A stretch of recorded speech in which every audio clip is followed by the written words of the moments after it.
नमस्कार, मेरा नाम है डॉक्टर पूरू धवन और आज की इस वीडियो में हम बात करने वाले हैं किडनी फेलियर के बारे में। किडनी फेलियर के कॉजेज़, सिम्पटम और डायग्नोसिस को समझने की कोशिश करेंगे, जिससे हमें इसका ट्रीटमेंट करना आसान हो जाए। मगर किडनी फेलियर को समझने से पहले थोड़ा किडनी को समझना ज़्यादा ज़रूरी हो जाता है क्योंकि नुकसान यहीं कहीं पर हो रहा है। अगर नुकसान क्यों हो रहा है, किस वजह से हो रहा है, हम वो समझ जाएँगे तो उसका ट्रीटमेंट करना, उसमें बचाव करना बहुत आसान हो जाता है। तो किडनी को हम सब जानते हैं कि ये बीन शेप स्ट्रक्चर होता है, मगर इसे अंदर से देखना बहुत जरूरी है। तो हम नेक्स्ट स्लाइड पे चलते हैं, इसको थोड़ा सा अंदर से देखने की कोशिश करते हैं। तो किडनी अंदर से कुछ इस तरह से नजर आती है। जब हम उसे बीच पे से काटते हैं तो इस तरह से नजर आती है। तो इस स्ट्रक्चर को थोड़ा सा ध्यान से देखने की कोशिश करो। तो ब्लड किडनी के अंदर एंटर करता है आर्टरी से, और जो कि यहाँ पे रेड कलर से दिखाई गई है। ये जब ब्लड अंदर जाता है तो सीधा एक साथ फैल नहीं जाता है, वो छोटी छोटी कैपिलरीज में डिवाइड होता है, जिससे वो छोटे छोटे हिस्सों तक वो पहुंच गए। तो ये यहाँ पे डिवाइड हुए, इसके यहाँ पे तीन हिस्से बने। एक मैं इसको करके दिखाता हूँ। यहाँ पे बनी ये एक फर्स्ट, इसकी ये रही सेकेंड एंड थर्ड, ये तीन यहाँ पे डिवाइड हुए। अभी यहाँ पे डिवाइड होने के बाद भी ये आगे फर्दर डिवाइड होती है, यहाँ फिर डिवाइड हुई, है ना। और ये फिर फर्दर डिवीजन ले रहा है, और ये घूम रही है और यहाँ पे ये और फर्दर डिवाइड हो रही है। ये डिवाइड करने का पर्पस क्या होता है, क्योंकि इतनी ज्यादा मोटी सप्लाई नेफ्रॉन से अंदर नहीं जा सकती, क्योंकि किडनी के अंदर कौन खून साफ करता है, नेफ्रॉन्स। अब नेफ्रॉन जो होते हैं बहुत छोटे स्ट्रक्चर्स होते हैं, जो कि यहाँ पर नजर भी नहीं आ रहे, आप उसे देख भी नहीं पा रहे। अब वो कितने छोटे होते हैं, कितनी छोटी सप्लाई होकर जाता है, उसको हम नेक्स्ट स्लाइड में देखने की कोशिश करते हैं। तो अब यहाँ पे देख पा रहे हैं, ये थोड़ा सा बेटर डायग्राम है, वो देखने में अच्छा था, ये समझने में अच्छा है कि जब ब्लड यहाँ तक आ गया उसके बाद वो और छोटी छोटी रस्तों में कट रहा है।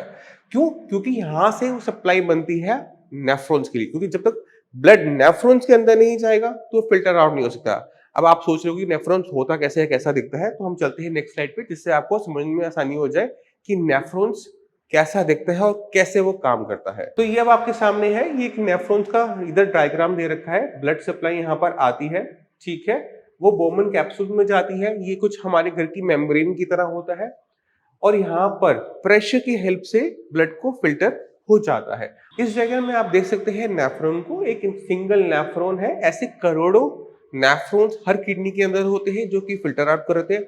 अगर करोड़ों नेफ्रॉन्स हैं तो करोड़ों ब्लड सप्लाईज भी बनती है। ये इतना डिवाइड हो जाती है कि ये बहुत छोटी साइज में हो जाती है, जिसको मैं आगे एक्सप्लेन करूंगा। मगर आप यहाँ पे देख सकते हैं कि यहाँ का हमने एक छोटा सा हिस्सा निकाला है, वो है ये नेफ्रॉन्स। फिल्ट्रेशन यहाँ पर होती है, यहीं पर आपका जो यूरिन है वो फॉर्मेशन होती है। यूरिन फॉर्मेशन होने के बाद ये यूरिन यहाँ से होते होते होते होते आना शुरू होता है। तो यूरिन यहाँ से यहाँ फिल्टर हुआ और यहाँ पर आके इकट्ठा हुआ। यहाँ से सारा यूरिन इकट्ठा होगा सब जगह से, और ये यूरेटस से बाहर चला जाएगा। तो ये कुछ ऐसा होता है जैसे हम नालियों से नाले बनते हुए, नालों से नदियां बनते हुए, और नदियों से हम समुद्र बनते हुए देखते हैं। कुछ उसी तरह का यहाँ प्रोसेस चल रहा होता है कि छोटी छोटी फिल्ट्रेशन हो रही होती है, छोटी छोटी वो नाली होती है, फिर वो नाला में कन्वर्ट होती है, थोड़ा ब्रॉड हो जाता है। उसके बाद वो कहीं ना कहीं एक तरीके से वो एक बड़ा साइज ले लेता है, जिसे हम आप नदी कह सकते हो, और फाइनली वो नीचे चला जाता है। मगर जहां पर बेसिक फिल्ट्रेशन हो रही है उसका साइज बहुत छोटा होता है। नेक्स्ट स्लाइड में आप देखेंगे, इस स्लाइड में आप देख पाएंगे, समझ पाएंगे कि उसका साइज कितना छोटा होता है। तो आप अपने सिर का एक बाल लीजिए, उस बाल की थिकनेस को, उसका मेजरमेंट को जानने की कोशिश कीजिए कि आपका जो एक बाल होता है वो 30 से 40 माइक्रोमीटर होता है। ठीक है ना। अब आप सोच सकते हैं कि इतना पतला है ना। अब आपके माइंड में एक इमेज तैयार हो रही होगी वो कितना पतला होगा। अब चलते हैं, देखते हैं कि कितनी पतली ब्लड सप्लाई वहां पर जाती है। अब हम देखते हैं कि arteriole, afferent and efferent arteriole का साइज, यानी वो जो ब्लड सप्लाई जो बोमन कैप्सूल के अंदर जा रही थी वो कितनी पतली होती है। उसका साइज होता है 21, यानी वो 30 से 40 था तो ये 21 माइक्रोमीटर, यानी उससे छोटा, उसका आधा।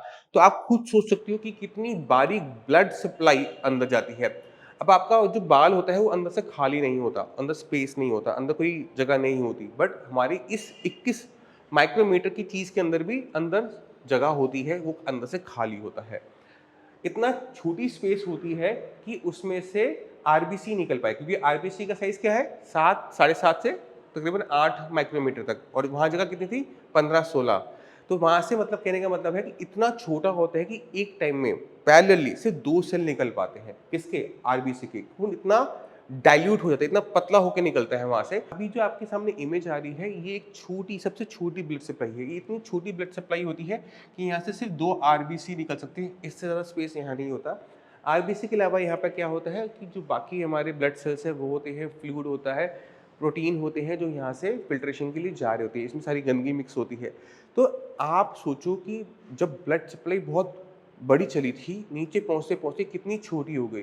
तो आप खुद सोच सकते हो कि किडनी के अंदर का जो स्ट्रक्चर है होता है वो कितना डेलिकेट होता है, कि जो ब्लड सप्लाई है वो बाल से भी पतली है और इतनी पतली है कि उसमें से सिर्फ 2 सेल्स निकल पाते हैं, तो बहुत डेलिकेट स्ट्रक्चर है। आप सोचो कि एक पेशेंट के अंदर बीपी बढ़ रहा है, तो बीपी बढ़ने पे क्या होगा? ब्लड का प्रेशर बढ़ेगा। ब्लड का प्रेशर का इम्पैक्ट किसको झेलना पड़ेगा?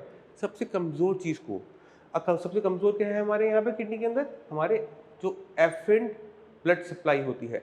अब ये जो सेल है, ये जो आर्टरी बनी हुई है, जो आप रेड रेड देख रहे हो, वो कोई प्लास्टिक का नहीं बना हुआ होता, वो बना होता है सेल्स का।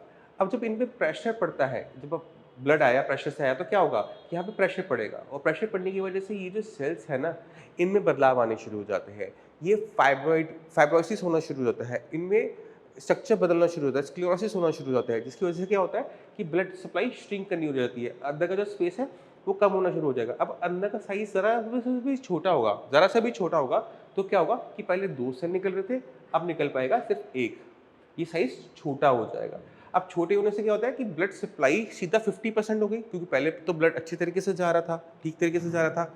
बट साइज ज़रा सा छोटा क्या हुआ कि पहले जब 2 सेल निकल पा रहे थे आरबीसी की, जो 2 सेल्स खाना लेके जा पा रहे थे, ऑक्सीजन लेके पा रहे थे, अब कितने ले जा पाएंगे? 1। तो ब्लड सप्लाई क्या, कितना फ़ायदा मिल पाएगा? मैं 50%। उसका रिज़ल्ट क्या होता है? वो होता है ये कि ये जो सप्लाई छूटी हुई है, इसकी वजह से जो किडनी की फंक्शनिंग है वो डाउन होनी शुरू हो जाती है। पर ध्यान देने वाली बात क्या है कि ये हमारी किडनी में करोड़ों की संख्या में होती है, तो जब तक हज़ारों को नुकसान नहीं होता, तो कुछ भी पता नहीं लगता। बट जब ये नुकसान बढ़कर लाखों तक पहुँच जाता है, तब हम ये देखते हैं कि किडनी की जो फंक्शनिंग है वो बहुत ज़्यादा डाउन होनी शुरू हो गई। जब किडनी के अंदर 30% नुकसान हो जाता है, तब जाके हमारा क्रिएटिनिन लेवल बढ़ना शुरू होता है। और बढ़ता हुआ क्रिएटिनिन हमें क्या बताता है? वो किडनी खराब नहीं कर रहा होता, वो हमें ये बता रहा होता है कि किडनी कितना अच्छा काम कर रही है। तो हमने अपनी किडनी की स्ट्रक्चर को दिमाग में रखो कि वो बहुत बारीक है। नेफ्रॉन्स तक तो जो ब्लड सप्लाई है वो बहुत बारीक है, बहुत डेलिकेट है। ज़रा सा बीपी बढ़ेगा तो इससे नुकसान होगा, शुगर के लेवल बढ़ेंगे तो नुकसान होगा। तो बीपी और शुगर ये 2 बड़े कारण होते हैं जिसकी वजह से 80% किडनियाँ खराब होती है।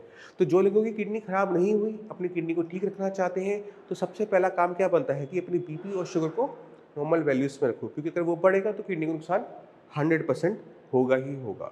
तो मैं उम्मीद करता हूँ इस वीडियो से आप समझ गए होंगे, जब किसी की किडनी खराब होती है तो बेसिकली उसकी बॉडी के अंदर, उसकी किडनी के अंदर क्या नुकसान हो रहा होता है। इस नुकसान को बचाया जा सकता है अपनी बीपी और शुगर को ठीक रखकर।